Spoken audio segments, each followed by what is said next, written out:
You can press *7 to unmute your line. Topic of great importance, and I want to thank SNTC and Dr. David Ashkin for starting this webinar. Dr. David Ashkin will be in charge of Q&A today, and he's the Medical Director of the TB Control Section for the Division of Disease Control and Health Protection, Florida Department of Health, and also the Principal Investigator at the Southeastern National TB Center. As our first presenter, we have Dr. Jon Jereb, who is with CDC's Division of TB Elimination in the Field Services and Evaluation Branch here in Atlanta. And he will be presenting the national perspective, the CDC perspective, on PPD tuberculin solution shortages. After that, we'll have Dr. Jon Warkentin, who's a State TB Control Officer and Medical Director of the Tennessee TB Elimination Program. Also serves as the current President of the National Tuberculin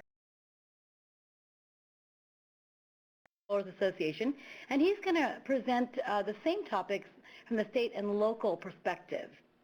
After that, we're going to have Dr. Richard Brostrom, who is a CDC Medical Officer in the Field Services and Evaluation Branch, who is situated in Hawaii as a TB controller and also provides assistance to the 6 U.S. affiliated Pacific Islands. He's going to talk about some specific issues that Hawaii has grappled with in the last several months regarding to the PPD shortage. Dr. Margaret Oxtoby, who is also a medical officer with the Field Services and Evaluation Branch, DTBE, but situated in New York State. And she will be addressing similar issues of how her state has dealt with the challenges related to PPD shortage. We'll have plenty of time for questions and answers, and there's a lot of polling questions as well in between, so we can get the flavor of what's happening in the nation and what's going on and has happened for the last several months. We also have Steve Richardson, who is a representative from one of the pharmaceutical companies, JHP, Applesol manufacturer, on the line, who will be listening in. So why don't we go ahead and take the first 2 polling questions to start off, and then we'll have Dr. Jereb give his presentation. So let's go with polling question number 1. What best describes your job responsibilities?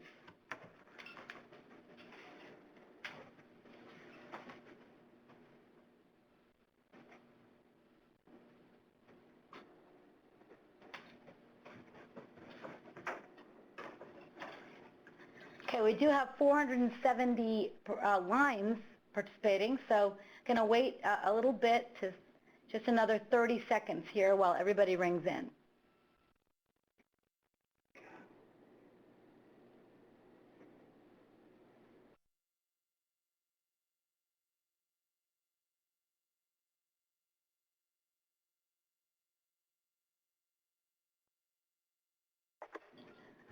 All right, I think we should probably go ahead and close this poll because we have lots of questions, so go ahead, let's close it. Unless, I don't know, Dave, do you want to wait a little longer?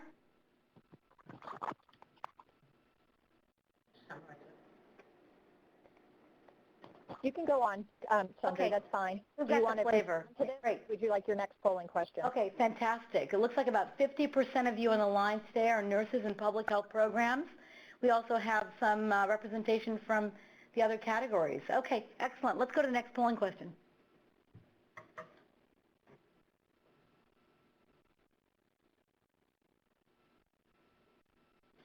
Okay, so in your guesstimate, do you think most testing for LTBI or screening LTBI is done by public health facilities in your community or non-public health facilities? And that would include the private sector, academic institutions.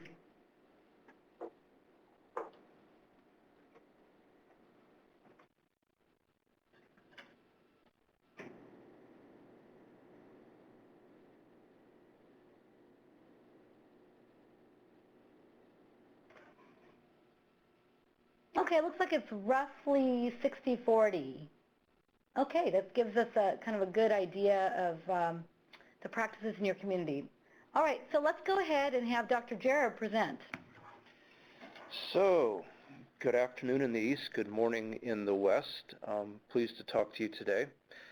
I'm going to give you a broad overview of this shortage from our perspective here at the TB Division CDC, and also share a little bit of information about PPD tuberculin solutions for skin testing.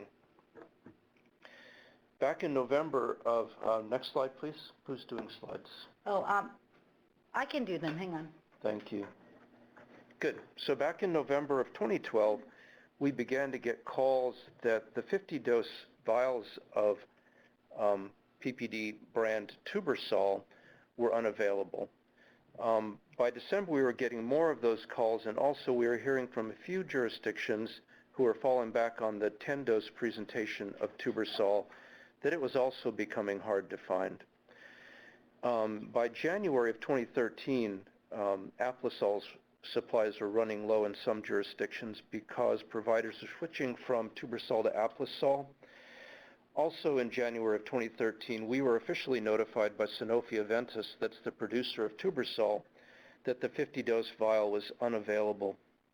I didn't show in this list of dates here, but in February of 2013, Sanofi notified us that their 10-dose vials were going to go on allocation for orders, but in fact they were largely unavailable in many jurisdictions. In April of 2013, JHP Pharmaceuticals, that's the producer of Aplisol, notified their customers of an allocation scheme because their supplies are running low, probably because the demand pressure as Tubersol was unavailable. And in April of 2013, Sanofi-Aventis sent a notice to customers, the FDA and CDC, that the 10-dose vials were again available, but only by direct purchase. They were also supplying them to wholesalers, but the distribution time going through wholesalers and distributors made it easier for Sanofi to supply directly to customers to make up for the long-term gap. Next slide, please. So let's talk about tuberculin skin test antigens a little bit. There are two products approved for use by FDA in the United States. The first is Tubersol, made by Sanofi Pasteur Limited, and the second is Aplisol, that's made by JHP Pharmaceuticals. These two antigens have comparable behavior in CDC-sponsored clinical studies. I know the methodology. If you ask the average public health practitioner on the street about these two antigens, that person will say Tubersol is better and Aplisol costs less, but in fact, if you compare them rigorously under good standardized conditions, they behave almost identically. Both the antigens have to be standardized against PPDS. PPDS was developed in the 1940s. The S stands for Siebert, as in Florence Siebert. She made a huge batch of this stuff and turned it over to the US government, and that batch that was made in the 1940s lasted all the way up through the 1990s. That's a long time. But the lyophilized product of PPD is very stable if it's kept under tight, well-controlled freezer conditions. And indeed, because it's so stable, a batch can last for years. The last time I checked, the manufacturers were making a batch about every 7 to 10 years, but I don't know what the recent practices are. For a little humor here, I've said that a good tuberculin solution is hard to find. Now, you or I could make PPD tuberculin. You could go to a library if you're a microbiologist and read about how to mix it up, and you'd get a PPD tuberculin, but it probably wouldn't work very well. The procedures for producing the batch of tuberculin have to be very precise. The temperature, the control of pH, the timing, the exact reagents that go into the growth broth. And then once you get your PPD tuberculin, the standardization to make it a really good and precise tuberculin is very slow, and it's expensive and time-consuming, and that's why we don't have more tuberculins floating around now. In the good old days, some state health departments used to make their own PPD tuberculin. Because it is fairly easy to make it, it's just hard to make it well. Each time a lot is prepared from an original batch, it has to meet strict specifications that are monitored by FDA. Next slide, please. So the national response to this shortage has been kind of broad and general. Certainly we've been following it and collecting information from you as you notify us. And we've worked with FDA and some private entities such as the pharmaceutical companies. We've also given a lot of ad hoc responses to the questions that have come to us through CDC Info, through our program consultants, and direct communications with many of you who are on the line. In April, we sent out a health alert notification, a CDC Info service notice that was called Nationwide Shortage of Tuberculin Skin Test Antigens, and that gave some general guidance. And we reiterated that guidance with a little bit of update in an MMWR on April 26. Next, please. The broad guidance that we issued were that you could substitute the IGRAs for the blood tests for skin tests, but there are some shortcomings to doing that. There are cost shifts. In general, IGRAs are going to cost more than skin tests. Not all of you have IGRAs available to you because of either problems with phlebotomy or getting laboratory services. And many clinicians are not experienced with IGRAs yet, and interpretation is somewhat different than for the skin tests. We also suggested the possibility of allocating skin tests to priority indications that would be determined by the local public health authorities. We had to make that guidance very broad and general because it really depends on what's available to you and what your needs are in terms of patient care and the policy implications. And then finally, we suggested that you could substitute Aplosol for Tubersol, but in saying that, we already knew that for a lot of the jurisdictions that were dependent wholly on Tubersol, there weren't any readily available supplies of Aplosol. And indeed, Aplosol is under allocation, which I believe followed some of their historical distribution practices. I'll close by saying that we only gave very short notice to FDA, the Center for Biologics Evaluation and Research, or CBER, and they were not able to find somebody to staff this webinar today, but they did ask me to read this note to you that the FDA is interested in hearing about the nature of the questions that are being asked here today. They want to learn about what the public concerns are and to develop more materials for the public as needed. And I have agreed to pass along any questions that are relevant to their work, and we'll find a mechanism to get the information back to you after FDA response. Thank you. Okay, thanks very much, Jon. Excellent presentation. I think we're going to take a few more polling questions at this time. So why don't we go with, yeah, this is one. Okay, great. So if you were, let's see, is this one on? Yeah, if you were primarily using TST for LTBI testing prior to the shortage, which project did you primarily use?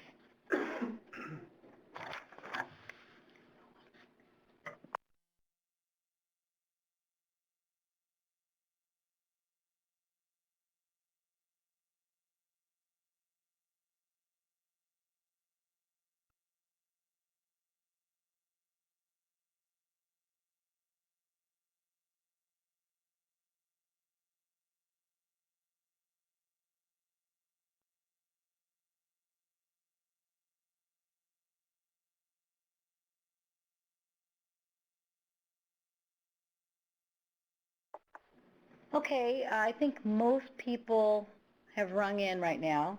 So it looks like the majority, a full sort of 85 to 90% of people or programs are using Tubersol over Aplosol. Okay. All right, let's go to the next question, please.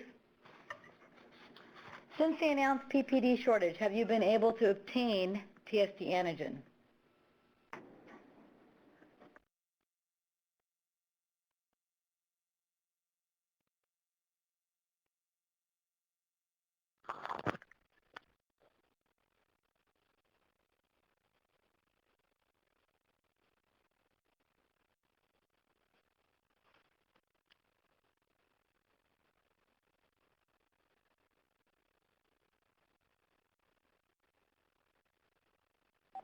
So Sanjay, this is Dave Ashton. Something very interesting as we're looking here. It looks like at least 20% of people, despite the shortages, it seems that they've had no problems, that they've had no noticeable change in supply, which is really interesting. And about 50% have had have had some limitation to their supply. So it's really affected, as you can see, the vast majority. But some people say they've had no problems. Yeah, and the same percentage, almost 17%, have not been able to obtain TST antigen at all.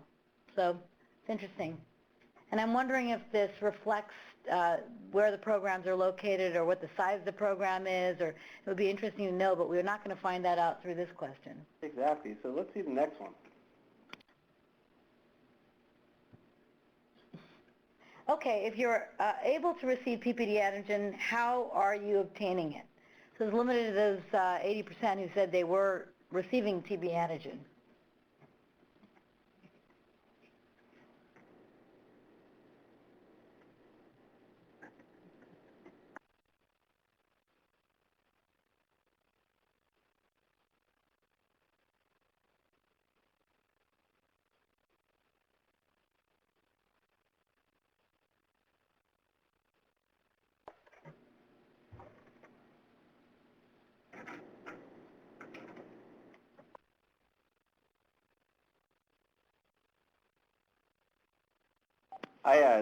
I got to say, Sundry, I really like the people who are getting it from the guy on the corner because it's really keeping my kids fed. So thank you for buying.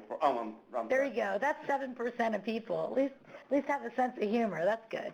Okay, so it looks like the majority of people, again, 64%, are getting PPD antigens through their usual wholesaler, but that good 25% are actually using Sanofi's recent program that we circulated to all, and then 3% through the allocation program.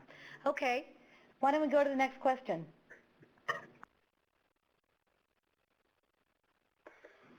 Are you using the TST antigen you have available beyond the recommended 30 days once the bottle is open? And the reason we put this question in there is simply because a lot of people have asked it, whether they can do that or not.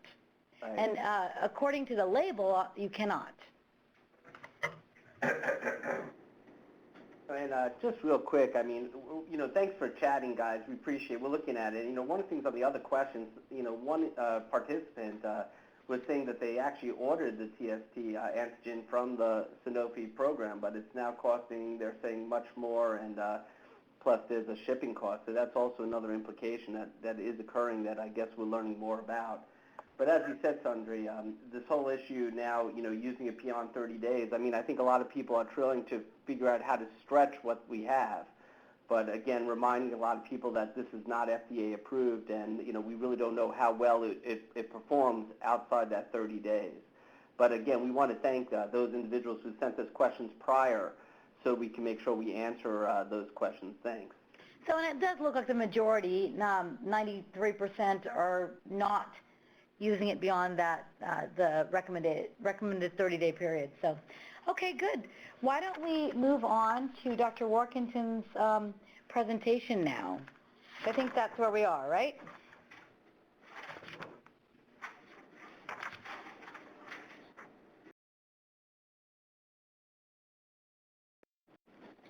Jon, how's it going? Hi, this is Jon Warkentin from Nashville, Tennessee. I hope everyone can hear me. Yes, we can hear you. Okay, confirmed. Thank you. First of all, I'd like to thank the Southeastern National TB Center, Dr. Ashkin, for the invitation to offer a few comments on this webinar.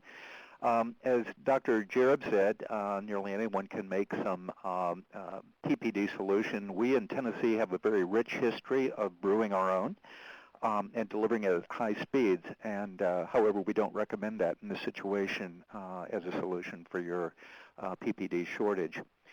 I will be wearing two different hats as I briefly comment today. First is the TB Control Officer for Tennessee, and then secondly, as the President of the National TB Controllers Association. The impact on states and local health departments of this shortage is similar in a way to what we've been experiencing with the isoniazid shortage. It's impacting all the states and probably most public health jurisdictions across the country. Clearly, it has an impact on the diagnosis of TB disease as well as on our evaluation of contacts and targeted testing to the extent that that has been implemented around the country. And all of us, I'm sure, have been receiving calls and more calls about what to do when one of our standard tools is in very limited supply or completely unavailable. In our experience here, congregate settings in Tennessee have been greatly impacted, and that includes prisons and jails, shelters. We've gotten calls from various A&D treatment facilities, from a mental health hospital, and a host of other congregate settings. And moreover, there are infection control professionals at hospitals and ID docs, folks at dialysis centers, even transplant clinics in Tennessee, who've been asking about what to do with the limited supplies of Tubersol or Aplasol, if they have that, given the shortage that we have now. And then not the least of our issues has been a multitude of questions coming from occupational health about how to screen and test individuals who may be at occupational risk for TB infection. The next slide here shows a memo that went out from the NTCA Corrections Committee, and one reason for showing this is just to give a shout out to all the good folks on the NTCA committee who put this together, recognizing the great need that correctional centers around the country have in this regard. They do an enormous amount of TB screening in terms of risk assessment and placement of TSTs using one or the other of the two products that have been in shortage. So this provided a heads up that this issue was brewing and accelerating, and also providing some guidance for how to respond. How has the shortage impacted public health departments? Well, first of all, it's impaired our capacity to test for infection with Mycobacterium tuberculosis. And we've essentially all faced similar choices here to make, and the consequences of choosing one of them. For example, restricting the usage of PPD stock, which obviously puts some folks on a waiting list who may be at a higher risk and could certainly benefit from testing. Switching PPD products, for example, to Tubersol, from Tubersol to Aplasol, has been, I think, a widely used option. And a third has been purchasing an interferon gamma release assay, either the QuantiFERON TB Gold in-tube test or the T-Spot TB test, both of which involve specialized laboratory analysis to complete the test and logistics of drawing the blood and appropriately shipping and handling, as well as the cost associated with it. I think all local and state health departments that use either of the two products for the TST has lost a significant amount of productivity due to fielding hundreds of calls of different organizations looking for PPD stock and addressing the appropriate use of these supplies. The cost to TB programs, due to the lack of access to these products, is not insignificant. And sometimes I think we overlook the cost to patients themselves who may be put on a waiting list for testing, and also the cost to them for taking time off, first of all, to even have the test placed or read. Ironically, this situation, I think, has also brought some interesting opportunities for provider education in our communities. And I hope that we hear more about that from others on the call. We all, to a certain degree, have been relying on the TST, which is one of our tools that is now over a century old. Many of us have believed, up to this point at least, that this tool is the least expensive tool in our public health setting for testing for Mycobacterium TB infection. However, it takes 2 visits, and there are somewhat subjective results in terms of measuring the results if you're able to get that patient back for a second visit. The cost of evaluating false positive TST results is not insignificant, as well as the cost and risk of treatment to patients who may have had a false positive TST. But it's still useful in many situations. First of all, in evaluating persons with suspected TB disease, evaluating contacts for infection with MTB, and for targeted testing in high-risk populations. However, that said, we in our own state are fully aware that there is both systematic and random testing going on of low-risk individuals using the TB skin test. And I would go further to say that probably several thousand individuals in our state are inappropriately tested using a TB skin test over years' time. So is it time, I'd just like to raise this question to the audience here today, is it time to reconsider our overdependence in public health TB programs on the use of the TST, as well as to consider inappropriate use of the TST in our programs and elsewhere? The TST is an imperfect tool of our trade. It's an indirect evidence of infection with MTB.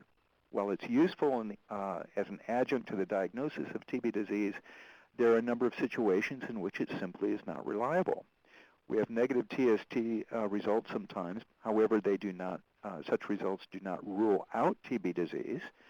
And on the other hand, a positive TST does not confirm TB disease. Similar to this, we all know that the AFB smear results from smears do not rule out TB disease. They're helpful when they confirm, but certainly do not rule out. There is no gold standard for detecting infection with MTB. So how do we really know? How do we decide if it's a false positive or a false negative? And then, are the newest kids on the block, the IGRAs, better tools than the TST in providing us with a standard? And I will not provide the answer to that question. Frankly, I don't know, and I'm not sure that anyone else knows at this point. I would like to highlight, though, the value of the risk assessment process. And I think that in what we do, it's critical that this process be emphasized more in our decision-making about whether or not to place a TST or alternatively to use an IGRA test. So this is a test that is based on, it's a tool that we use based on surveillance data, which should be locally defined, although we use some national data. It should be really locally defined in terms of making our decisions about the use of tests. And the risk for exposure to MTB is also critically important, as well as the risk for progression to TB disease in terms of the assessment process. We should implement a risk assessment in our decision-making, and omitting it leads to confounding results of TSTs. And we sometimes make decisions about going ahead and doing full evaluations and treating folks who may have a positive TST result due to non-tubercular mycobacterial exposure, for example, or other causes. So the question I would like to raise is, why do we continue to place TSTs on low-risk individuals? And if we don't already, why do we draw IGRAs on low-risk individuals? Are we now seeing the demise of the TST? I don't know. Perhaps somewhat. In the meantime, as we're trying to sort out that question, I think it's critical that the supply be stabilized, that access be assured, and that the cost of the PPD solutions remain reasonable for public health programs across the country. I think we all need to renew our commitment to doing a risk assessment before using either one of these the tests, whether it's the TST or the IGRA, and to stop testing low-risk individuals for with either a TST or IGRA.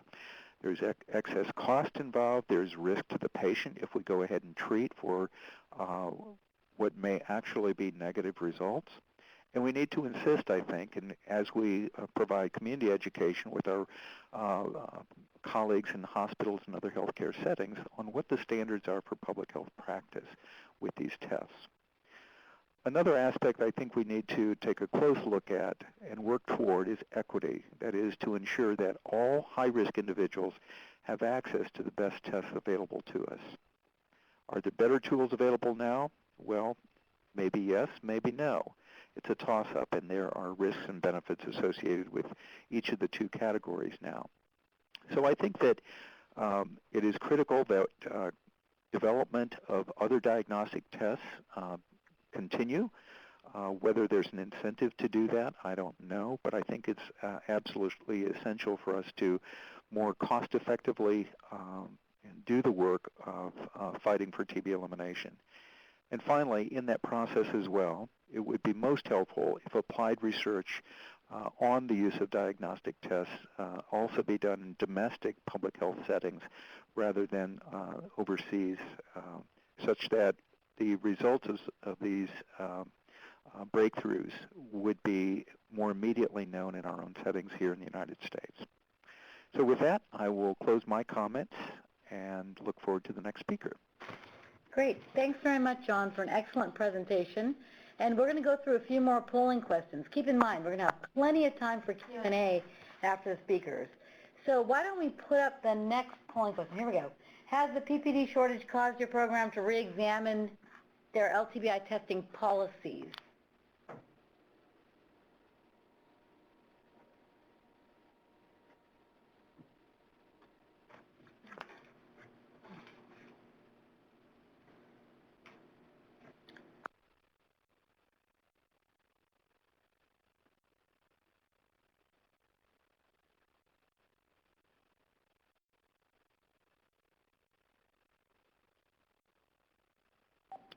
Sundry, Okay, yeah, go ahead, Dave. This is Dave. I mean, I think that's really interesting that you, Yeah. it's interesting here. You can see almost 40%, despite the PPD shortage, really have not, really looks like re-examined their LTBI testing policy. Now, a lot of that may be that they've already looked at it before, Right. prior to the shortage, and they've already kind of, I guess, reassessed who they're screening. But I think that's pretty surprising. Yeah, I think that's probably the case, or maybe after this webinar they're going to look at their LTBI screening policies. But interestingly enough, 60% are, and that could be the positive impact of all of this, is exactly what Jon Warkentin was saying in his presentation, that we really need to now look to see that we are targeting those at high risk for testing. And we are going to hear in our next presentation about ways in which Hawaii is doing that right now, and New York. So let's go to the next polling question. Okay, in your opinion, is there a significant amount of low-risk LTBI testing being performed in your community? This will help us address what you just brought up, Dave. Yeah, I agree. I mean, I think, whenever there's, an impact or something that happens to a program, it's always a good thing to stop and reassess. I mean, that definitely happened with INH, and I think it's very, very important that it happens now with the skin test, the antigen shortage.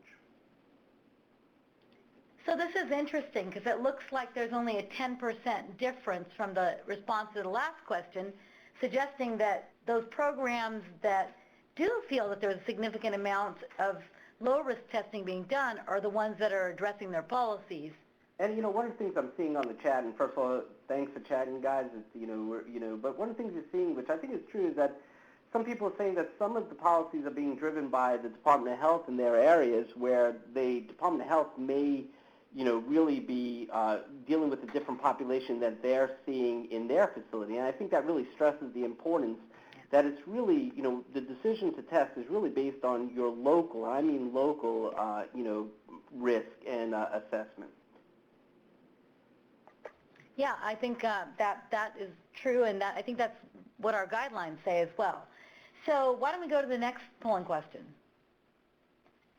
Is routine LTBI testing a requirement for students in your community? And I think these next couple of questions are really trying to address some populations that maybe in your community may not be high risk, but yet they're still being either mandated or recommended, and that's causing a lot of stresses. And we're going to address a lot of these stresses in these different circumstances and situations, but we want to get an idea of how many different situations, and how they're differing in our participants. And probably we could have included a question asking whether a risk assessment questionnaire is used even in these populations prior to testing. And Dave and Sundry, some people are asking, are you talking about college students or healthcare students or public schools? Do you define that? I think any of the above. You're 100% right, Donna. I mean, a lot of areas have for just getting into public schools or the primary schools. Right. They need to be tested. But again, at least in Florida, I think one of the things we're going to talk about is that these tests have their limitations, and that's why whenever you're doing screening, you always want to screen, as Sundry is saying, with a risk assessment. And you're right, I think we may have been better off if we asked the question, if we are requiring it, is it being done with a risk assessment or the requirement for a test? You're right, Sundry. Yeah, and I think this also speaks then to John's point that you screen these people, let's say all kindergartners who start the school year, and then you end up potentially treating patients that don't need to be treated. And there is definite risk to individuals. Okay, so 50%, over 50% of the communities, the people represent here, students are required to be tested. Let's go to the next question. Okay, same question except for food handlers in your community.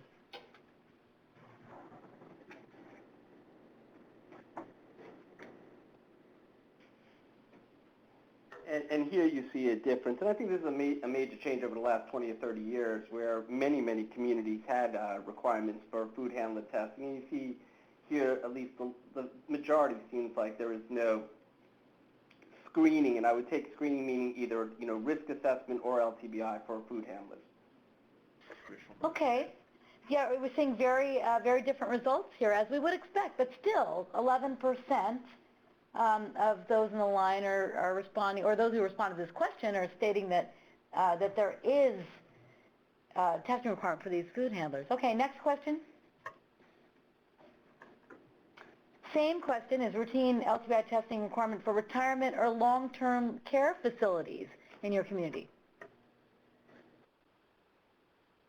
And here you're seeing a difference again. Here you're seeing the vast majority do have that requirement, and we're going to talk about that a little more specifically after Dick and Margaret talk about their experiences and use their experiences kind of a springboard for further discussions. But I think you see here that the vast majority looks like do require it. Right, and that's probably what we would have predicted. And again, what's interesting, it says here LTBI testing, not risk assessment. So I wonder if, but I think I agree with them, at least in Florida. A lot of our long-term facilities do have that requirement. PTH is correct. Right, so let's go on to the next question. For those populations that are low risk but where LTBI screening is required, have you postponed LTBI testing due to the PPD shortage? Yes? No, we're using iGrid testing, or no?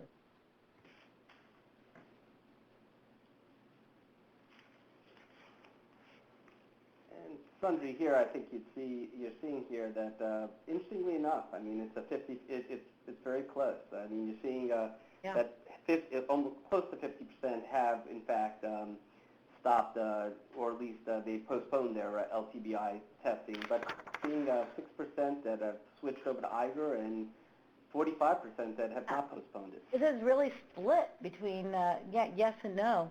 Interesting.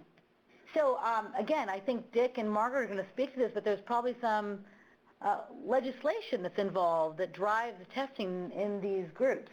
Without a doubt, and that's very, in some ways, somewhat, it ties a lot of our hands, that even if we wanted to postpone it, we would run into problems with regulations. Okay, well that was really interesting, and I think we're going to turn this over now to Dr. Richard Brostrom from Hawaii to discuss what's going on in his state right now.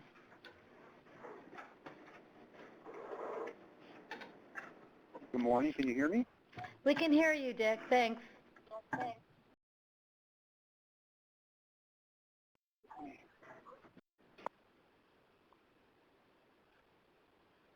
Okay, good morning. I'm still on my first cup of coffee here. But before I start, I have to warn you that both my two dogs and my two teenagers tend to bark around this time in the morning. We'll try to get through this undisturbed.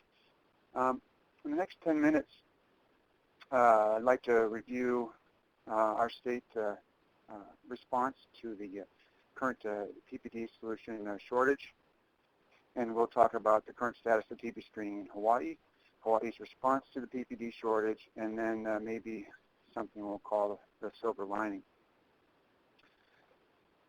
So, Honolulu, Waikiki Beach. It is beautiful.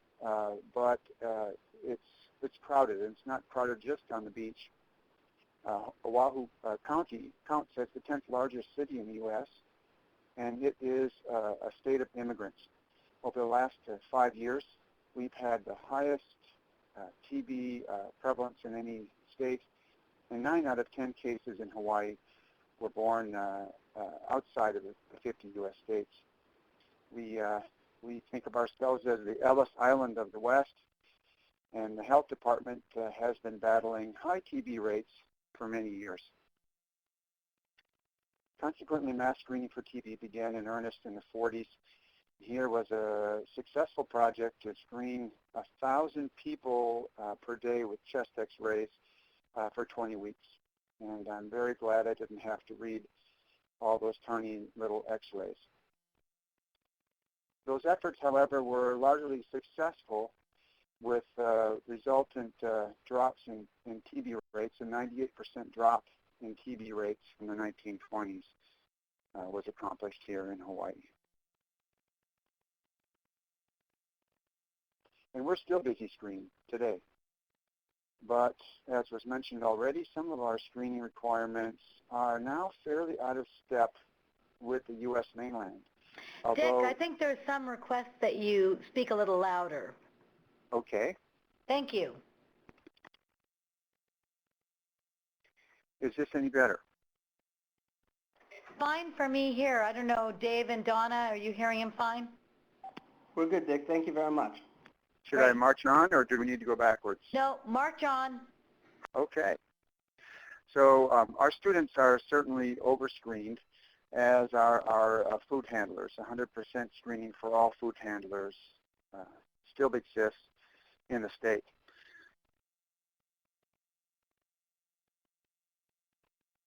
Worse, the method for screening is hard-coded into our state law. It's TST-only country in Hawaii, and I know some of you have dealt with this as well in your states. Hawaii laws specify TST and that the cutoff is 10 millimeters.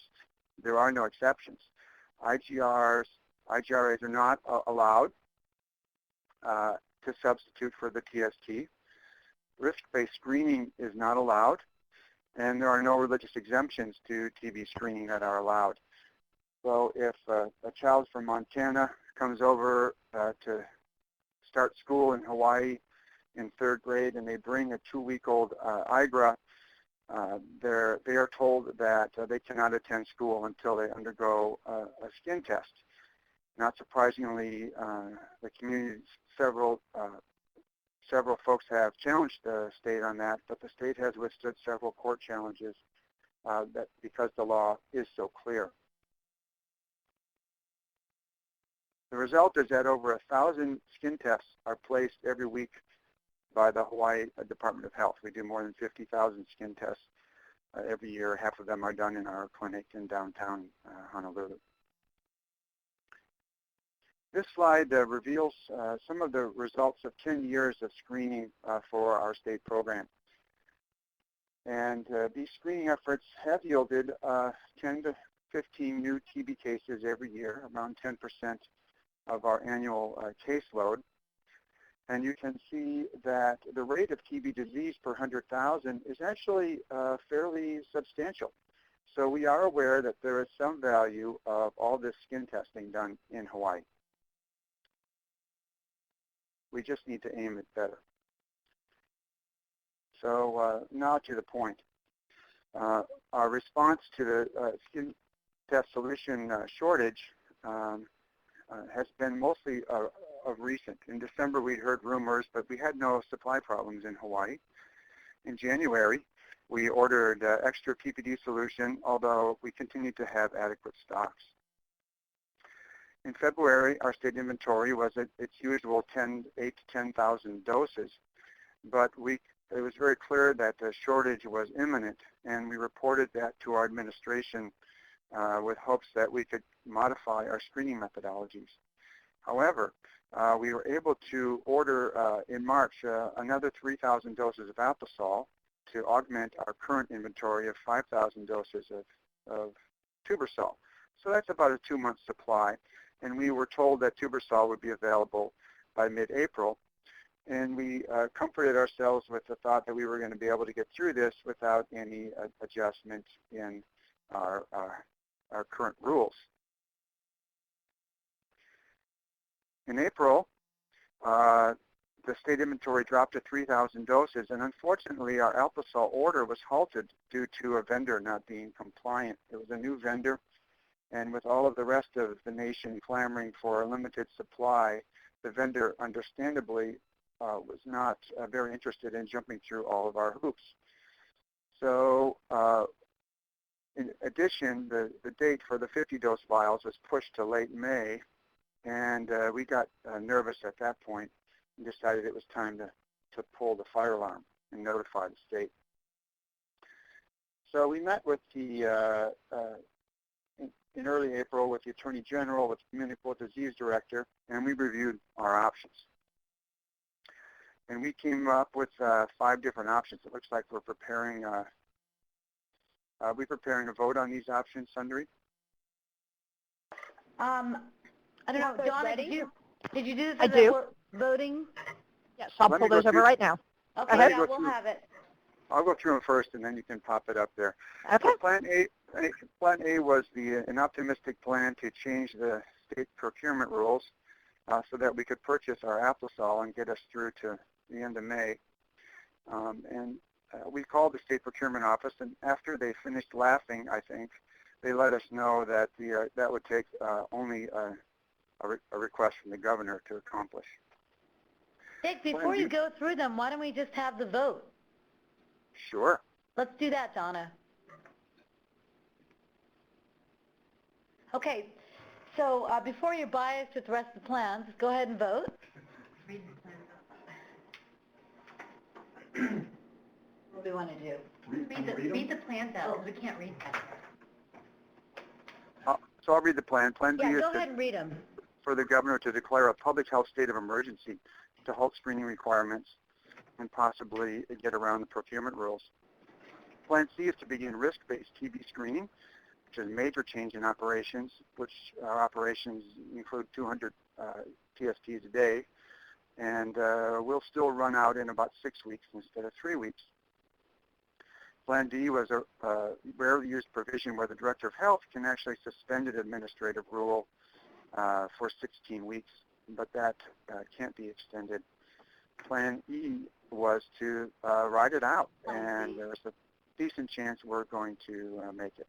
I don't think they can do C because it's... Okay, well, let's see. We're going to hear from you what was feasible to do, but it looks like the majority of people right now would choose Plan C, which is to begin risk-based TB infection screening, which would be a major change in your operations, and you'd still run out just in double the time, 6 weeks. So that's what most people are choosing. Some, the public health state of emergency, Plan B, and another about 12% or so having an administrative rule be waived. So, okay, why don't we hear what you did? Okay.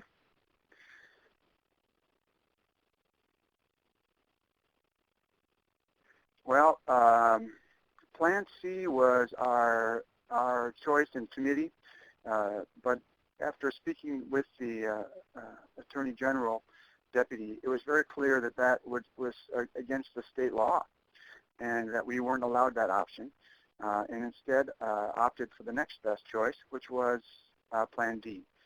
The health director was able to waive state screening requirements, all TB screening requirements, for a period of 16 weeks.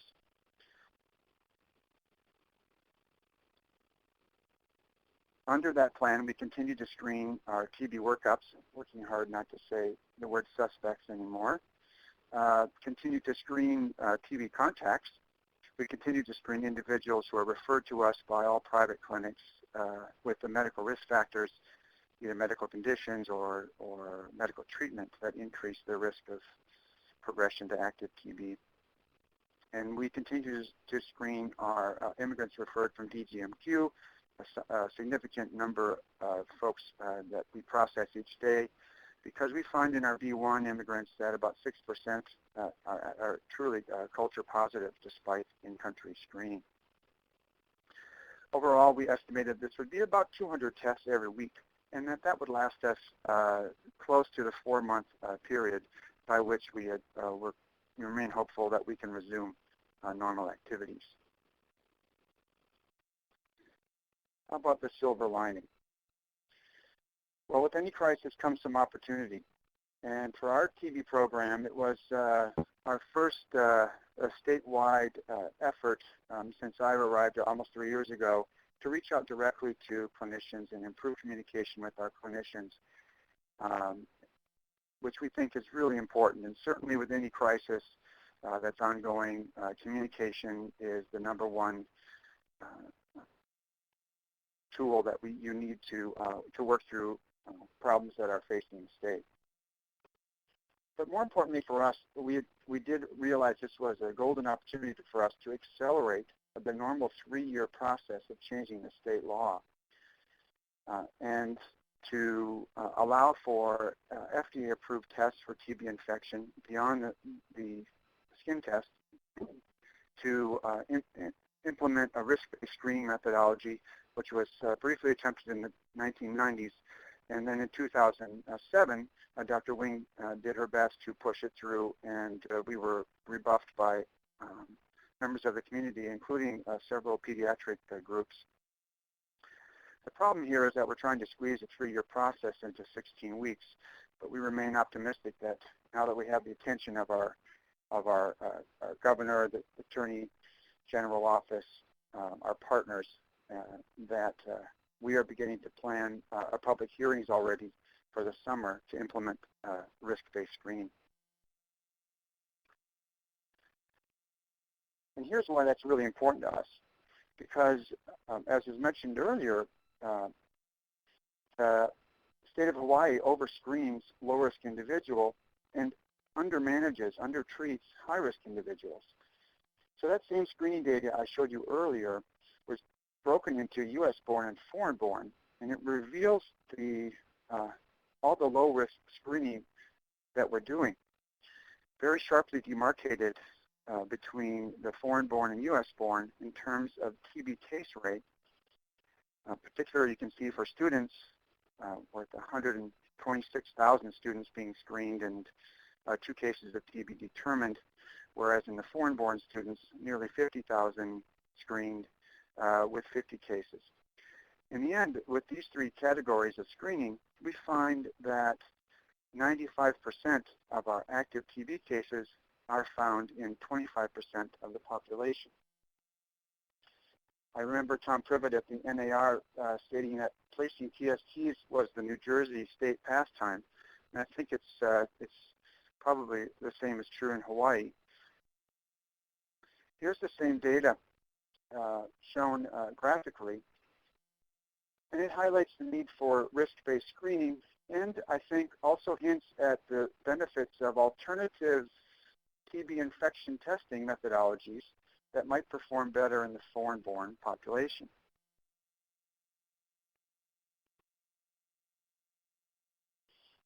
So that brings me to the end, which is the last 2 slides and a 30-second commentary, which might be more of a rant in the end. Please bear with me. In 1920, a TB case in New York might reside at the State Hospital for TB in Raybrook. The hospital was built at an inflation-adjusted cost of $30 million and an adjusted annual state budget of $3.5 million. New York State directly funded and supported 21 other TB hospitals at the same time. TB control was a very, very expensive, high-priority, state-funded activity. That budget is comes to nearly $100 million, which is nearing the national budget of DTBE. In 1950, treatment for TB required 2 years of public-funded inpatient hospitalization, which would now cost more than $600,000 for every TB case. And the national TB case rate was 25 times higher in 1950 than in 1912.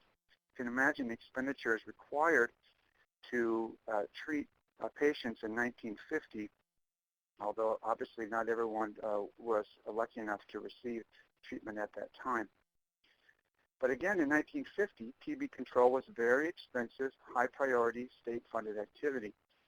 I guess the point is that phenomenal strides in TB control that we enjoy today have never been inexpensive, and they're a direct result of large public expenditures that have brought us to the brink of TB elimination.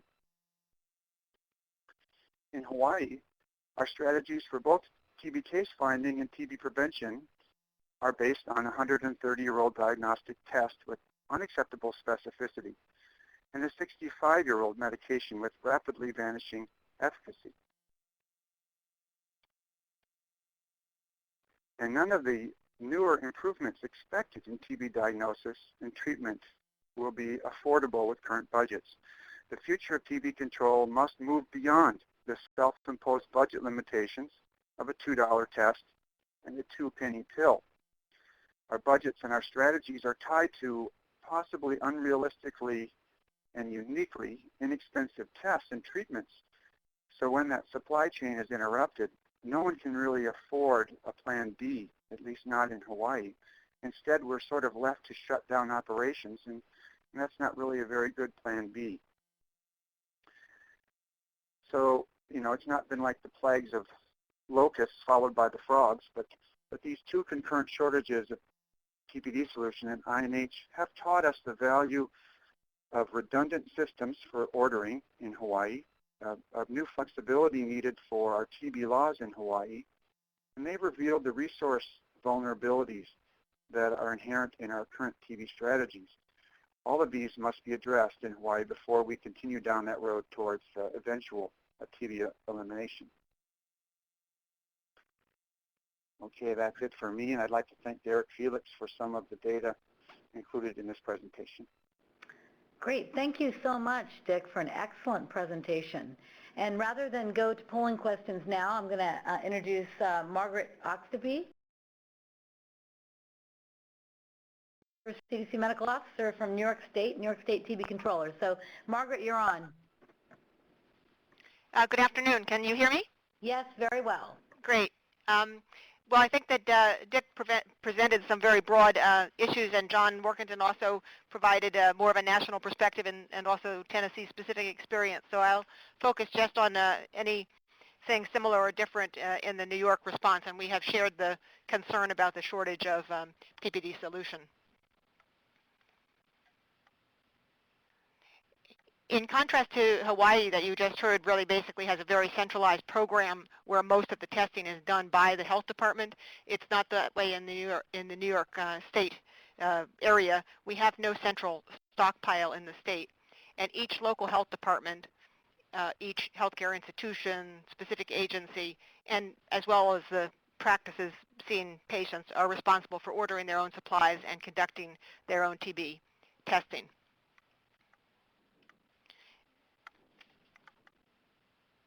And I should mention that there's a very strong local health department system in New York where most of the responsibility for the day-to-day oversight of TB is at the local health department level. And just to show you that we have the New York City Health Department, which it comprises the 5 boroughs of New York City, and then 57 other counties in the state, each of which has their own local health jurisdiction. And again, that's where most of the TB oversight is done, is at that local level. And you can see by the colors that most of the cases in New York are in New York City area. You know, we had about 900 cases last year, and a little over 2/3 were in the city. A lot of the others around that city area, but really throughout the state and at different times. And our case rate, everyone's familiar with the fact that New York, not just New York City, but the rest of the state as well, was impacted very greatly in the late 80s, early 90s. We had extensive outbreaks with hundreds of cases in a year in prisons. We had homeless shelters, other congregate settings with rapid spread of TB, and including infection of healthcare workers and other providers. So part of the response was strengthening testing programs in these settings. And so we have gone down from 4,500 cases in 1992 very rapidly to about 1,400 10 years later, and with a much slower decline since then.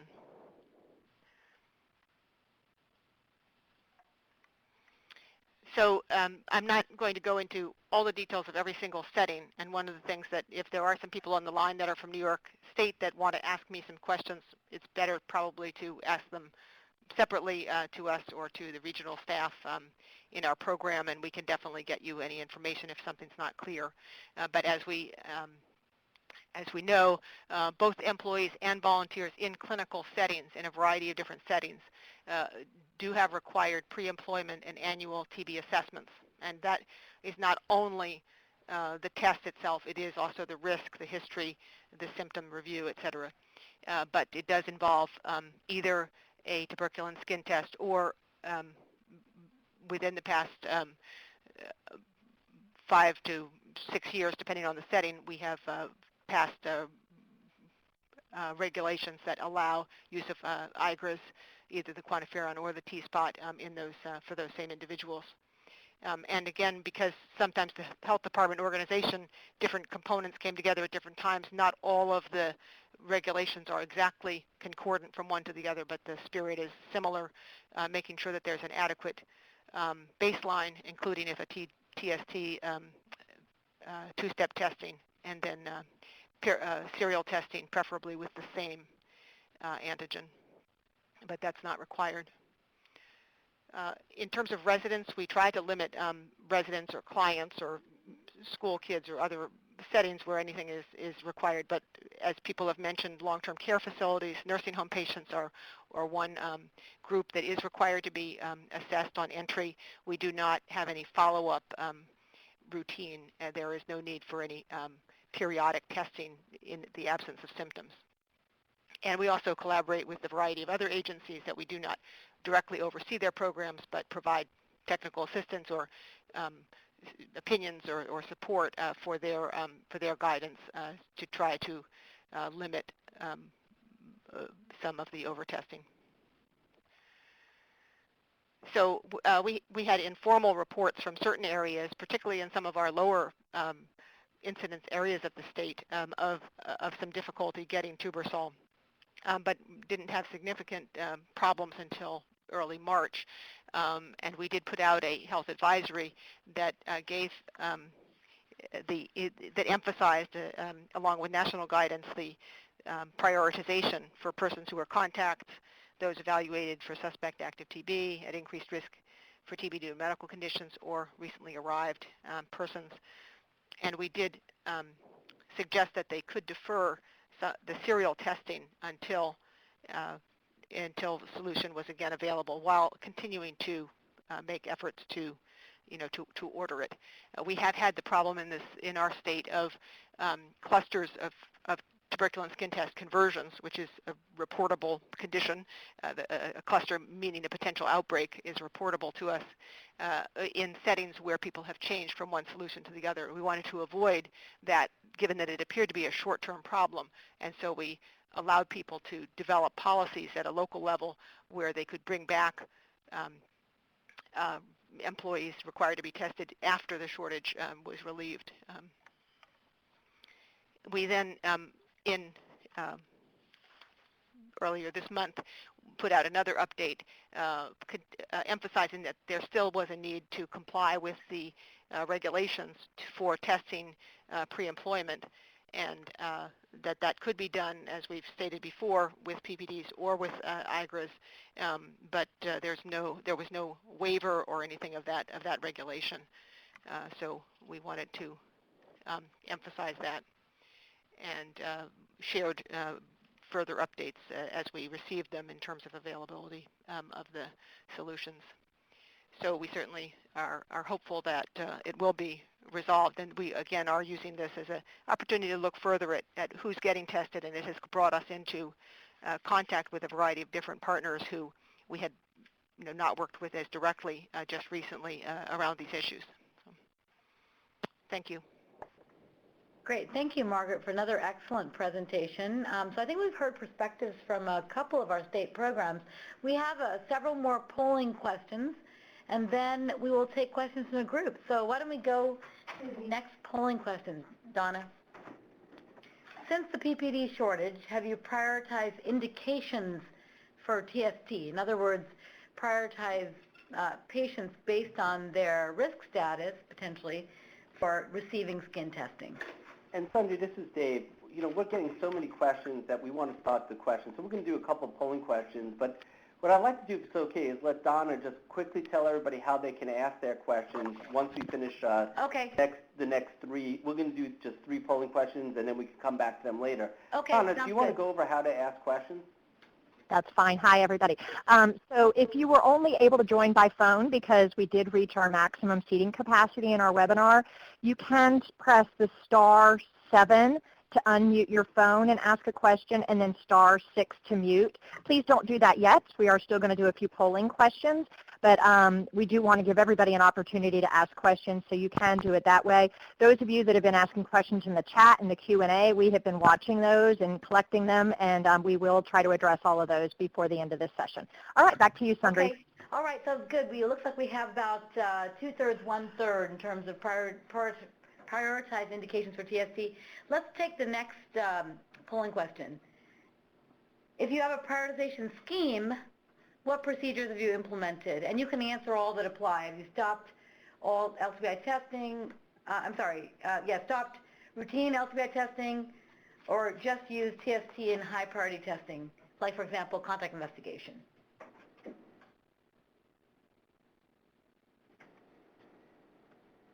And I think you can see here, Sundry, that it looks like it's very interesting that we're seeing a couple different things. One is that we're seeing that really only using skin testing for those high priority testing, which I think we'll go into in a couple minutes, and also a lot of stopping of routine LCBI testing. I think Dick's presentation really, I think, emphasized some of the obstacles that can occur, but the importance of being able to do that, especially in a time where there is a shortage.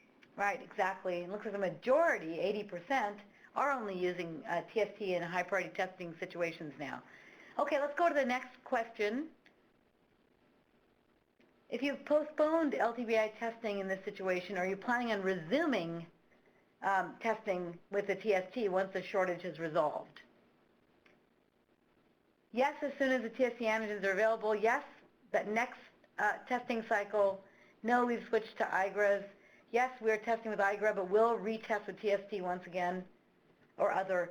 And I think what we could have asked maybe is whether they would continue to prioritize individuals who are high risk, having learned from this opportunity. I don't know, we didn't ask that, but looks like the majority of people would resume testing.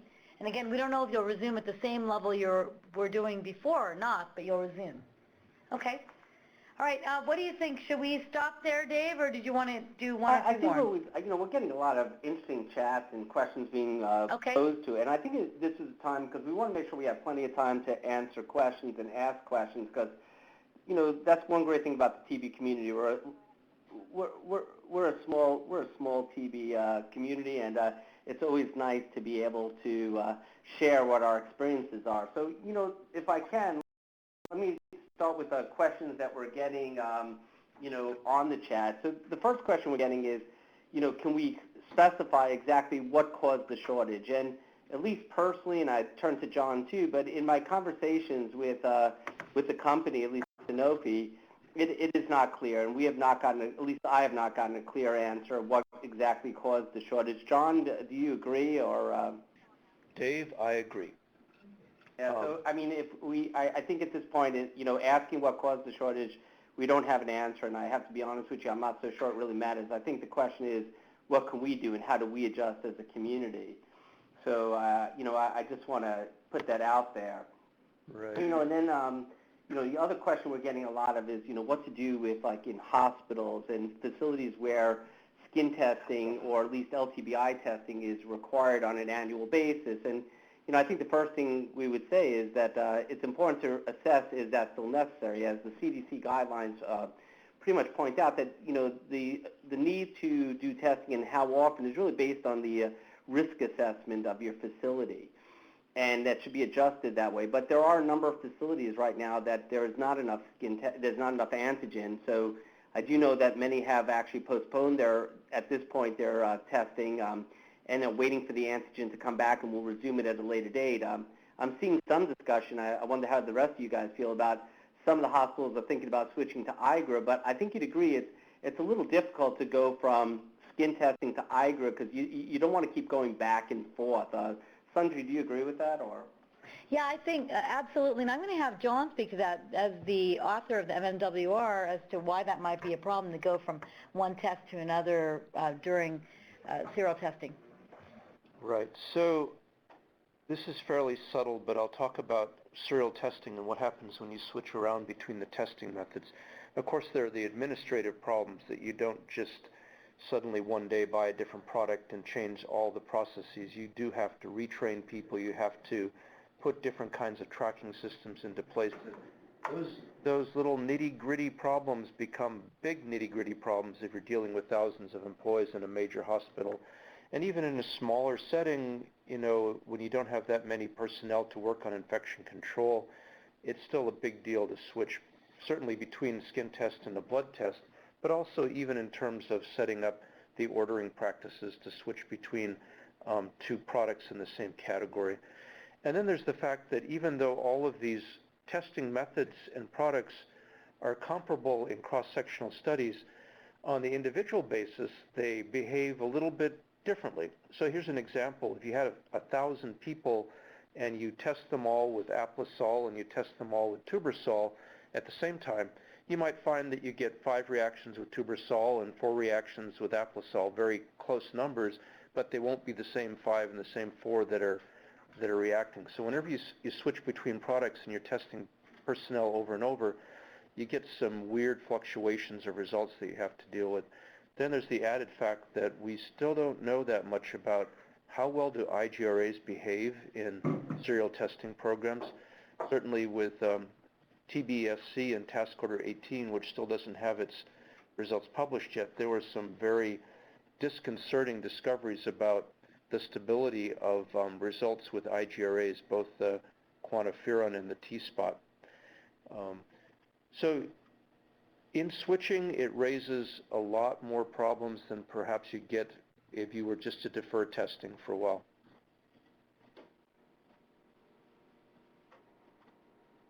All right. Thanks, Jon. Thank you very, very much.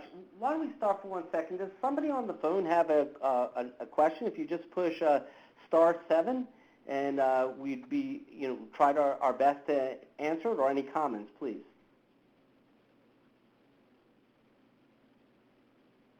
Hi, I have a question. Please, go ahead. Hi, this is Diana Elson calling from ICE. How are you? Hey, how's everything going? Hi, Diana. Hi.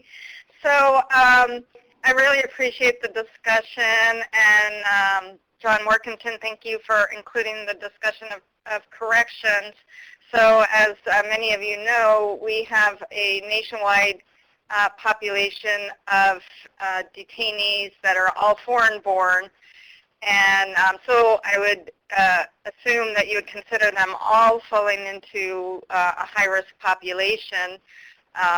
Detention facilities do have requirements to screen, either as part of ICE detention standards or state requirements. Our standards are usually to screen for TB disease. Local jails, we are hearing from local jails in all regions, and they are starving for guidance. So I'd encourage TB programs to please reach out to your local jails with guidance. They are coming to us for guidance. We're trying to get an interim solution approved, and it's probably as cumbersome as getting an order from the governor as well. Most ICE detention standards require a screening at intake, which is, exceeds the time frame for CDC guidelines. So I wanted to hear from all of you and see, what we suggest. We are proposing, allowing facilities, and these are mostly facilities that are not those that we staff that use digital radiography, but to allow screen with chest x-rays for TB disease, but of course that's going to be very costly. It will also increase the time frame. We'll run into issues of people being transferred possibly before the screening is accomplished. We do transfer people within the system across jurisdictional lines frequently. So this is a huge, huge burden for detention facilities, and please keep that in your awareness. Any suggestions that you can give for high-risk populations in detention facilities? Yeah, this is Dave Ashke. I know in Florida, when we're now dealing with our jails, again, a little different than the detention, but one of the things that we are switching to is obviously we're still using a risk assessment and we're doing the questionnaires for active disease. But when it comes to infection, I mean, we are switching to IGRAs. And again, if you look at IGRAs, a lot of the problems occur if you're doing serial testing. I think that's where it gets a little more difficult. But for our cases where, in our congregate settings, in corrections right now, we are suggesting, because there's such a turnaround in our jails, the switch to IGRA. Of course, that has caused some issues as far as availability, and cost. But that is an option. For our prisons, again, we are, where you have people there for a long time and they're doing annual testing. We're just holding off unless there's some sort of a symptom. And then for new admits to our prisons, we are doing IGRAs up front, and then we plan on repeating, if the facility uses skin testing, is going back to skin testing once it becomes available. I'm not so sure if that helps or not, Diana. Well, we discussed IGRAs, but a lot of local jails, they don't have the training, they don't have the CLIA-approved labs to do them. So for them to what they can implement themselves, I don't know. We're a little bit. I agree. One of the things that's interesting, just as a kind of an aside, just a little, one of the things we're finding is that as we're looking more and more to IGRAs, and I see this on the chat, and just to make a comment, it's amazing how the prices that were being offered is really tremendously going down, to the point that it is getting very close to the cost of it, for 2 steps and all the extra, not the 2-step, for skin testing and having 2 visits, and all the extra quote-unquote x-rays that we think we do because of quote-unquote false positives. So I do agree with you that there is an issue with training and it takes time, but the big thing everybody always talks about is the cost.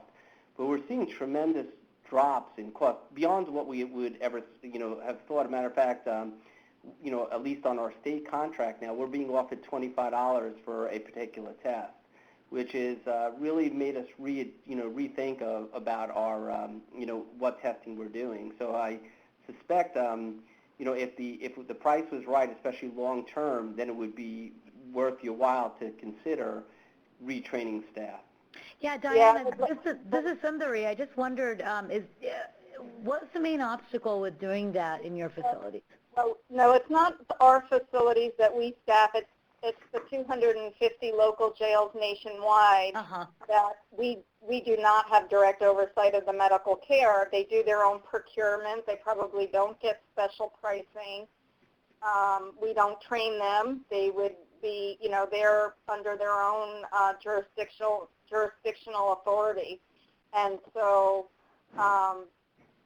whatever they're dependent on whatever relationships they have with their local health departments for technical assistance. But they're coming to us because they're having trouble meeting standards. Yeah, I think your suggestion that the local and state health departments on the line reach out to their jails and partner with them in trying to find the way forward is probably really important. I'm sure many of the programs already are, collaborating with their jails. All right, thank you, Diane. Thank you very, very much. Do we have another question on the line, or else I have a couple questions here. But, Yeah. Hi, David. Mark Lobato. Hey, Mark. Thank you very much. I appreciate you. Please, you've been very, very busy. Yeah, I've been following the chats, and it's very interesting because I think the flavor of actually how this is impacting the programs is reflected in that. One theme that's been fairly prevalent is the regulations requiring either annual testing or either in healthcare facilities or corrections or long-term care facilities. So even though we recommend to defer some of this testing during the shortage, it may be very difficult for programs. So one of the nurses suggested that CDC or TMCCs perhaps host another talk more of the how to do and how are programs dealing with these regulations and how are they dealing switching over to IGRAs and the issues of different solutions of PPD tuberculin. Mark, you worked that out perfectly. We planned it and practiced it well, but you're exactly right. Coming up relatively soon, we'll get out all the announcements, but I know from the SNTC's perspective, our next grand rounds will be exactly that, on practical issues in LTBI, specifically on the IGRA. In fact, we got a lot of questions specific to the IGRA that we thought would be beyond this webinar, but very, very important, and that will be coming real soon, and I totally agree with you, including, and we'll take you up. As a matter of fact, I think you just volunteered yourself. But, it's very practical as far as guidances and regulations. So thank you very much, Mark. All right, thank you, Dave.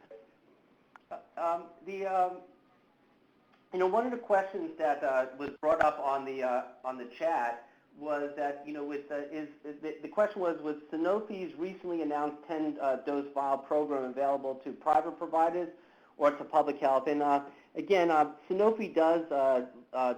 They do apologize for not being able to join. They would have liked. They just had some conflicts.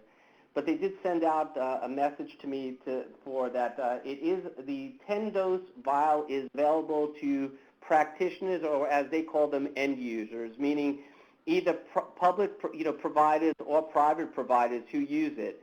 And they just call the 1-800-vaccine. One of the things they asked, of course, is that that there may be some interruption because of the demand, but we are already seeing on the chat that people are getting it. And I do want to clarify something I said before about the price. That was not through the company. The company's prices, from what I understand, are the same. They also said that they're hoping that the 50-dose vial will be out by the end of May.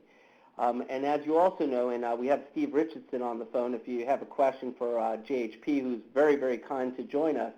They also have an allocation program to get applesol and are there to, if you need it, to make it available through their system. So I just wanted to say that at least for the question, it is available to both private providers as well as public health, and I'm also being told that it is also being distributed to the wholesalers too, which was one of the questions. Was it only to the providers? So I hope that answered that question. Do we have another question on the phone? If we could go to a question on the phone. All right. Another question we had online is some universities require TSTs for nursing and medical programs. Do you think this should be limited? And I don't know if John wants to or Mark want to answer this, but the testing that we do in among healthcare workers is a little different because we serve a couple different programs.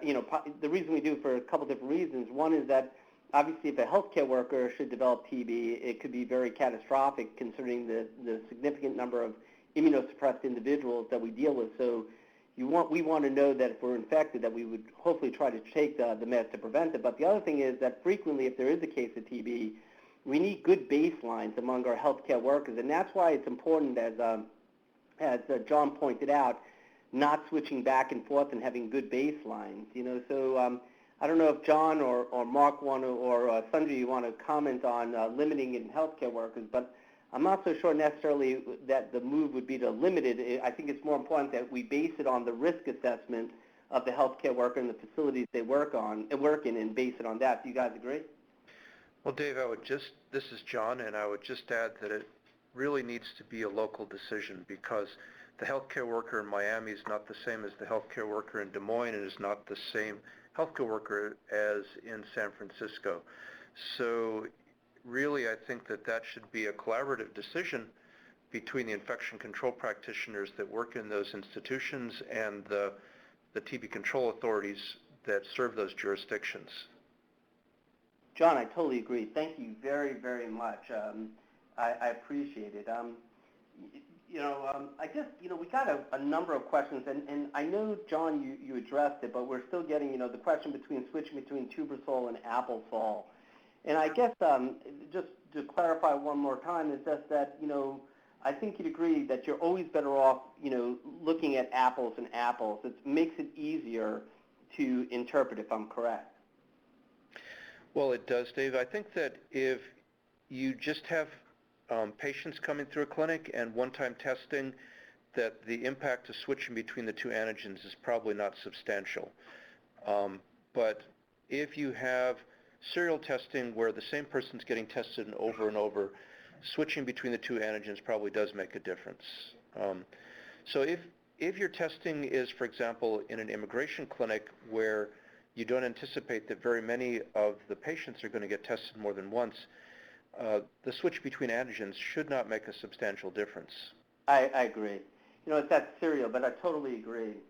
All right. Do we have another question on the line? And there is it's *7 to unmute your line. Thank you, Sundry. So, Hi, we have a question. Please. We were considering switching to the QuantiFERON Gold prior to this shortage on new hires, but then annually doing TB skin testing, basically due to the availability of the staff to do it. Is that a good option to do those two things? Well, this is John speaking. I think it's an option, but if I were running a program, I would not want to go there because it's two different kinds of tests, and if you're using the QuantiFERON test or T-Spot, the other IGRA that's commercially available in the United States, and then you use a skin test later on, then you raise a number of issues. First of all, the concordance, the agreement between IGRAs and the skin test is only fair at best, and so you're going to get probably a different result more often than you'd like to see. And the other problem is that with that kind of a program, you're not allowing for the fact that once that person comes in for the third test, in other words, the second skin test, there could be some boosting, and you didn't have any two-step testing at the beginning to, diminish the effect of boosting. Right. So I think that it would be opening the door to a whole lot of unexpected problems. Thank you. You're welcome. And where are you calling from? North Carolina. North Carolina, okay. All right. And do we have another question on the line? *7 to unmute. Well, we had a question that was sent. We had a number of questions that was sent in, but a number in particular were about, discussing recommendations for screening of newly hired healthcare workers during the shortage. Sundry, do you want to discuss it, or would you like me? I mean, just as far as, what are different groups doing? I mean, as far as some are, I think, postponing it, while others, I think, are using like an IGRA, at least initially, and then once the skin tests are going back, once the antigens are available, would go back to their normal routines. Do you agree with that, or anything else? Well, Dave, this is John. I think if you look at, for example, the recent MMWR publication, we've already listed what the options are from the federal perspective, and we made those options very broad to give leeway for the state and the city and county health authorities to make their own decisions, and those decisions would be based on availability of testing methods, expenses, and the epidemiology of TB within that jurisdiction. Otherwise, we can't comment much further on what's recommended from the national level. Also, we don't have a survey method immediately at our fingertips to tell us what are people doing. So I think it would be more informative, to start with what we've heard from Jon Warkentin and Dick Brostrom and Margaret Oxtoby. That was a sample of 3, but I bet there's a different approach everywhere. I totally agree. Thank you very, very much. Another question we're getting, and just, again, we're not going to use too much on IGRAs, but, the question always comes down, what about children less than 5, especially with the limited data from IGRAs? Is skin testing still like the gold, the most recommended standard for children less than 5? And I think we'd agree, given the limited data, that the answer is probably yes. Yeah, Phil is going to speak to that. Hey, Dave. Hey. The recommendation, still stands that skin test is preferred in children less than 5 just because there are a lot more data. But it is clear that IGRAs are an acceptable alternative, and clearly if you don't have the option of a skin test, IGRAs are acceptable. Exactly right. I think it's, we have a lot more data for obviously individuals, over the age of 5, and there's still the Red Book still talks about children under the age of 2 that the IGRA not be used. But I think again, it's one of those, if you have no other choice, you just use it. But I think you'd agree with limited, understanding that there's limited data. All right. Do we have another question on the line for? I have a question, please. Please go ahead. Oh, this is Melissa from Kentucky. Hey, Quick Melissa, question: how you doing? if a facility switches to using the IGRA testing for employees, that of course you would do that one time, and that would alleviate the need for initial 2-step. Is that correct? That is correct, because skin testing can cause a boost because you're introducing an antigen into the skin, and it can stimulate the delayed T-cell hypersensitivity to react more strongly the next time there's a skin test. But when you do an IGRA, you're not introducing an antigen into the patient, you're just collecting some blood. So that's why the 2-step testing is not part of serial infection control programs with IGRAs. Okay, thank you. You're welcome. Great, and we're being asked on the online. I have a question here to address the serial testing of healthcare workers when switching to initial IGRAs, annual IGRAs, or annual risk assessments. And I'm not so sure how much we really want to go into, because I think this is a whole other webinar, especially with some of the more recent articles and studies looking at serial testing in healthcare workers, especially overseas and in the United States. Other than to say that, and I would turn it over to you guys, but I think the issue comes down to that we're still learning on that, and I think it's something that we will probably be discussing in much more detail with the next webinar, unless John or Sundri, you want to comment a little more on that. Yep. Dave? Yeah, please. This is John. I'll interject with a little observation about producing skin test antigen. Even though the question hasn't come up, we discussed it on Friday, like why don't we just make more skin test antigen? And the short answer is it's not that simple, because the antigen is very difficult to produce and the standardization process is detailed and precise. About a decade ago, I surveyed the 2 manufacturers of tuberculin solution, and I was able to estimate that allowing for 10% wastage, we give about 18 million skin tests per year in the United States. And even though TB cases have decreased, the policies and regulations that affect all that skin testing haven't changed that much. So I'd be willing to bet that we're still probably at, at least 15 million skin tests per year in the United States. That's a whole lot of skin testing, and probably most of it doesn't have a lot of public health impact. But back to the production of tuberculin skin test antigen,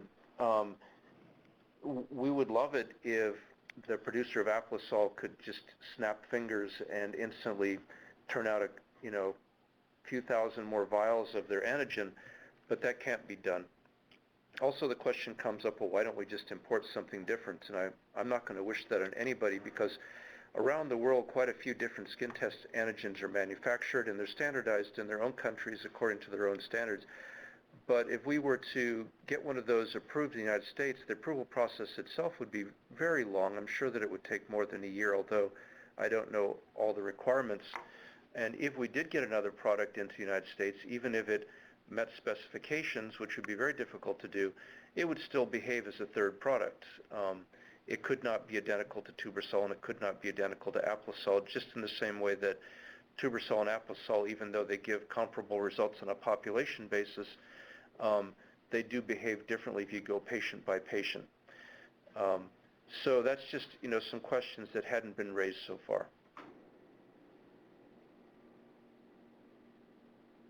John, I really thank you very much. I mean, because I think, there was that issue that people felt like, I don't understand, why can't we make more? Why don't we import it? I think it's so important. That's where, like, skin testing antigens, it's so funny. I was saying this the other day that we really have had, in recent years, almost an inundation of how IGRAs work and the whole, and how they're produced.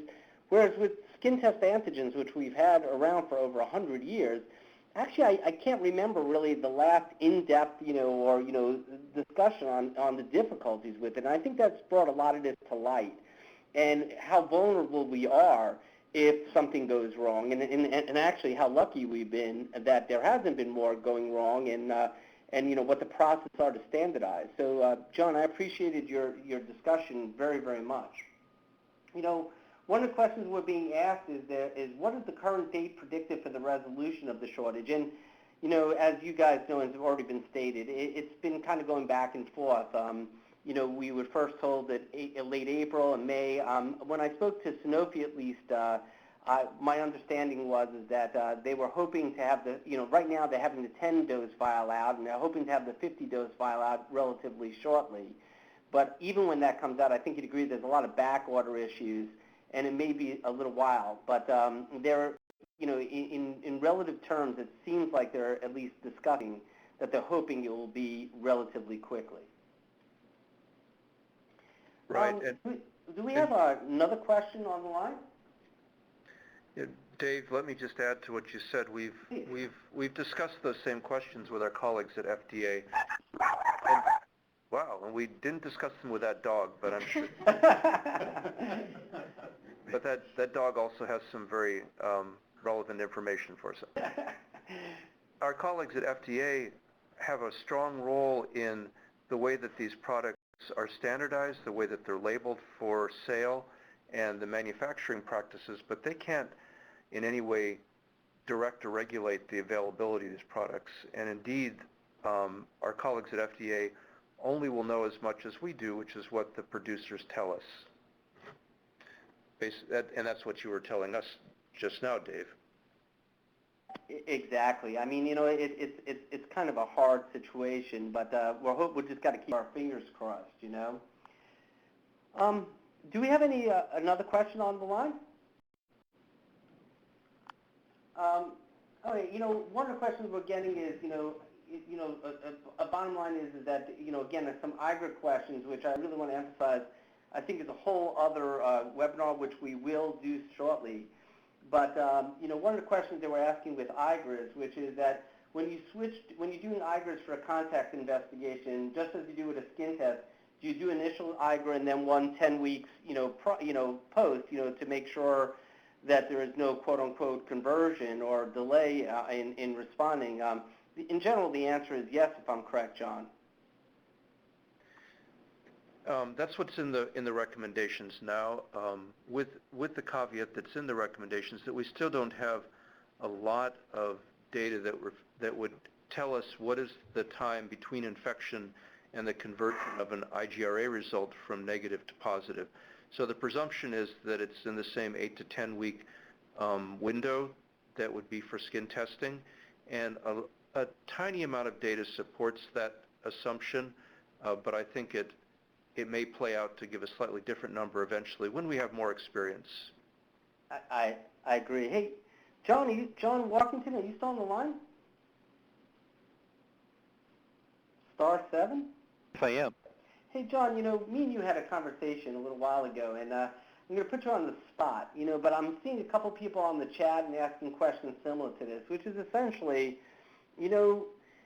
like we were kind of alluding to and you alluded to, when something like this happens, it makes us re-examine. And you put out a very, I think, an interesting question, which is, do you think that this is going to make people really re-examine the role of skin testing? And do you think that potentially, this could be, quote unquote, the death to skin testing? Obviously, I'm saying that somewhat tongue-in-cheek because I think it's a little early. But there's a lot of questions, and I think something like this makes people really assess, why, the limitations of both skin testing as well as IGRAs. But I just was wondering what how you felt about, what this may do to skin testing. Yeah, thanks, Dave. In our own program here, we've had to make, tough decisions like other states and local jurisdictions have as well about choosing between rapidly accelerating our implementation of IGRAs versus holding off on that. We have enough information, I think, about the IGRAs and healthcare workers, although it's not publicly released data, to suggest that that's not a good way to go at this time, at least with the currently available IGRAs for screening healthcare workers, the vast majority of whom really are at relatively low risk. And I think that's kind of the caveat. I think that much of the testing that we do out of an abundance of caution with TSTs is probably overkill, and it's done at the expense. It's done really without thinking much about risk factors. And what we see in our own practice is, even with TB suspects and confirmed cases, is that the history is the most overlooked part of the whole assessment process. And too much is hinging on the results of either one of these tests, whether it's an IGRA or whether it's a TST with either of the two products. So in the meantime, since there is no gold standard, there is no perfect solution for the TST, I think there's still a role, particularly until we have more information about our pediatric populations. So I also think that it's critically important that research continue. And I hope that some of the players that are in the business of developing IGRAs will continue to refine their products and make them more accessible from both a financial and distribution standpoint. I totally agree. I mean, and one of the big things that I think, would also kind of dictate this is, at least now, do you have access to IGRAs and, and how it's being used. So if it's okay with you, for 1 minute, what I'd like to do now is to switch over to some polling questions, about, IGRAs and, IGRAs and how you're using it. As a matter of fact, if we could do it, Donna, if you don't mind. Okay, we did the first one. Yeah. You have IGRA testing available to utilize, and one of the things, Jon, I think you'd agree, is that you're seeing now that almost 65% of at least our participants do have IGRAs available, which is quite a difference from just a year ago when we had a similar webinar. Sundri, what do you think about that? Yeah, I think you're right about that. I think, I don't recall exactly what the breakdown was previously, but that definitely looks like more programs have access to IGRAs. So we have got two questions going now. We have the second one. If you have IGRA testing available, do you use it as your primary mode of testing, secondary, confirmatory testing for those who are THC positive, or don't use it at all? And this is interesting too, because we have a full 1/3 who actually have testing available who aren't using it. Yeah, I mean, exactly. So you're seeing, you're seeing that, as you're saying, about 70% of individuals now are using the IGRAs to LTBI testing. So to get to what kind of Jon was alluding to, we are definitely starting to see the switch, and you just wonder how much this shortage is definitely, is significant in, let's say, initiating or at least, encouraging or or at least some programs are switching over to IGRA maybe before they would have otherwise. So it's kind of interesting. And again, we see, as we kind of had indications before, that a lot of programs are prioritizing who gets tested. And then we put up on 14, just out of interest, since the PPD shortage, what changes have you made to your practice? And interestingly enough, only 4% say they switched to IGRAs, which means the vast majority were using IGRAs before, if you put this together. Where it says, I would say that about 17% of people have switched PPD antigens, applesol for tubasol. Which again, I think is significant. I was very impressed with how many individuals were using tubasol instead of applesol. Yeah, and, it was almost 90% tubasol. What I think is really excellent is that 78% of individuals now are starting to prioritize their testing. Which I think, if there's one thing that came out of this, I think that's so important. Sunday, I'm sorry. No, I was just saying from Dick and Margaret's presentations, that's going to be the silver lining potentially, is really identifying those that are high risk for testing to start off with. And this may have started that whole process in places where they haven't been prioritizing at all yet. And then I want to note that as far as switching to IGRA testing, that may be really difficult for programs that don't have the capacity for it yet. So that might be why there's only 4.5%, is that it takes a certain amount of startup time, laboratory quality assurance, in order to even perform IGRA testing. It's only been a few months that we've had this shortage. Just to address what you're saying, if the IGRA testing is not your primary, which is our net, here it is, if IGRA testing is not your primary mode of LTBI testing, what's the reason? So, there we go. Yeah, thanks. TST is still tried and proven. IGRA is too expensive. IGRA is too difficult to obtain or perform. Not enough known about IGRA performance, and too many indeterminate results.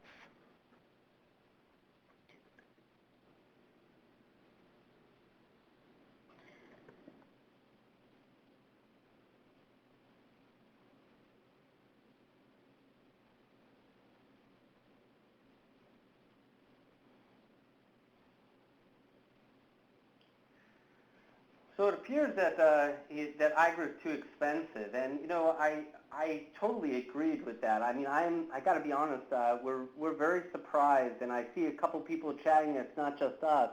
That with some negotiations, because there is some competition now, we were really able to negotiate a very low price. And I suspect, like everything else in this country, that I believe that as the demand increases and as people are using it more and more, that price will come down. Yeah, so and I think, Dave, it probably has to do also with the numbers of patients being tested, and then maybe the test might be less expensive in areas where they're using the test more. I also want to just note that people on the chat are asking for a risk assessment questionnaire, and I'm sure there's numerous different such questionnaires that are out there, and wondering if you guys could post some on your website. We can get that done, sure, and I will work with the other RTMCCs because there's a lot of really good products on for that, and we'll make sure that they're available. Right, and there are some that are already, I think already out there that RTMCCs have produced. So, and they may already be on our combined website, so the products website, that is. So maybe, Donna, if you could just put up the product website for people to access. They're probably already there.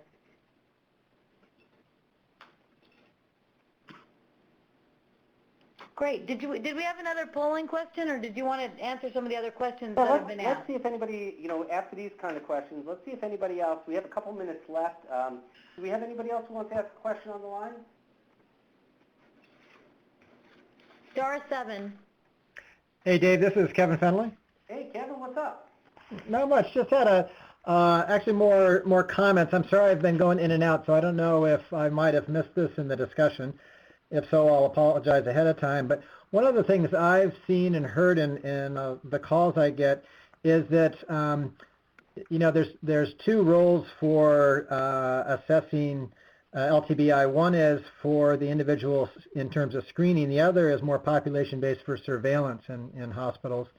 And one of the issues I think people get confused with is that they often don't go back to the CDC's recommended risk assessment and they'll be in a very low-risk facility, but they want to get, they'll get a quantiferon, then do that repeatedly every year for all the healthcare workers that are at low risk.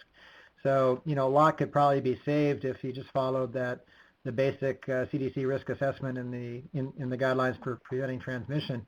The other issue that I hadn't been aware of until just recently is that of timing of the of using the IGRAs relative to the TST.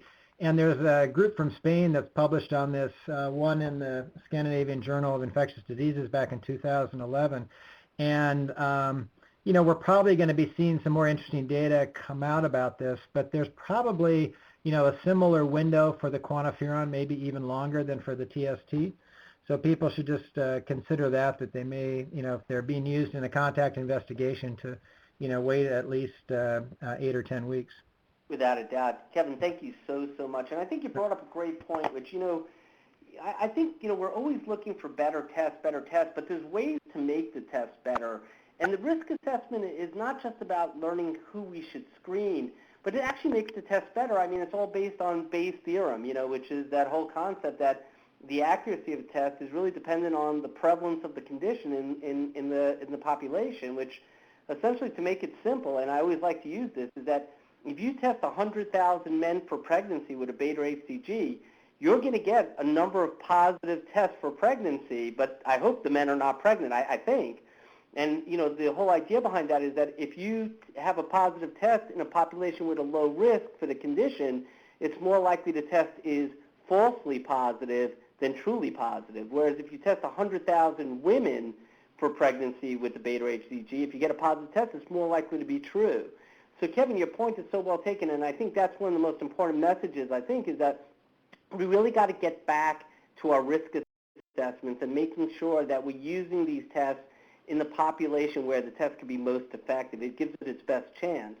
And I think not only will that help us with, conserving the antigen and everything and saving money, but it makes the test, much better. And I can't emphasize enough, that the risk assessment, as Jon said, is not only something that will help the test, but it's something that's very, very dynamic and it's constantly changing. We have to reassess that. And that's why, like you said, Kevin, going back to those CDC guidelines are so key. So do we have another question? We have one more question I have, and then we're running out of time, and then we're going to close up. But, there's an interesting question that came up on the chat that says, it appears the shortage started with Tubersol, and that when customers started to switch from Tubersol to Applesol, there became a shortage of Applesol. And it says we've seen this type of trend in other, situations. And the writer says this poses a question: if a large number of customers switch to to the IGRAs, will this cause a shortage of an availability of IGRA tests? And Jon, I'm hoping that it's not the same process as to do an IGRA test it is to make a tuberculin skin antigen. What do you think? Well, I can respond to that partly. It's too bad Jerry Mazurik's not on the phone because he knows more about the technical requirements for producing the polypeptides that serve as antigens in the IgRAs. But those are synthetic polypeptides. And the scale-up of production probably would be relatively straightforward. Now, that doesn't mean that necessarily that the company is in a position to do a scale-up, but the limitations in terms of the standardization that we have to do for skin test antigens are just not the same. So I think that the scale-up is more feasible. You could say that it's more elastic, and the company could be more responsive and could produce more test kits more quickly than we could get more skin test antigen. Well, Jon, thank you very, very much. We're about to close out. We're coming to the end, and I just wanted to first thank Sundari. Thank you so much, and CDC, and Jon, and Dick, and Margaret, and Jon for participating and putting this all together. I think we'd agree that as I was saying before, the TB community is a very close, tight-knit community. And when we're having an issue, we feel it's very, very important that we all get together and share our experiences, share our knowledge, so that we could treat our patients the best possible. And that was the whole idea of the webinar, was really to help support the Health Alert Notice as well as the MMWR and take a little time to share with us what's going on and making sure that you guys are up to date. So I want to thank you so much. I want to thank Sundry, and I'm going to turn it over to you in a second, Sundry, but I want to thank everybody for participating today, and I want to remind you that remember that this webinar, if you didn't get a chance to see it, will be it'll be archived, and you can access it through the SNTC website, as well as the handouts are there too. So we really, really want to thank all of you. Again, we want to thank our brother and sister RTMCCs for helping support this. And other than that, I just want to remind you that we're always here for you. So thank you so much. And Sundry, I'm going to turn it to you. Great. This was an excellent presentation by everyone. Again, thanks to all the speakers. And to Donna Setzer, who really pulls together these webinars and makes them so easy to present. Now, Dave, thank you for the idea for having this webinar. All those questions that haven't been answered, we will run through them and try to get back to you by email if there's some burning question that actually has had no response. And you can always email us as well. I think, Dave, you'll be putting out the date and time of the next webinar where you're going to talk more about specific tests, because I did notice there's a lot of questions about quantiferon and T-spot and their use and how they're interpreted and that. Do you have a date yet for that? Not yet, but what's happening right now is Donna, we're just going to send Donna to Hawaii to deliver some of the skin test antigen. Once she comes back, then we'll get everything set up. Yeah, I noticed that a lot of people on the chat wanted to go to Hawaii, so I'm sure you have an invitation from Dr. Brostrom to visit the program. So, okay, thanks very much, everybody, and we'll try to get back to you with questions that are unanswered, and hopefully there'll be an end in sight to this problem soon. Thank you for joining.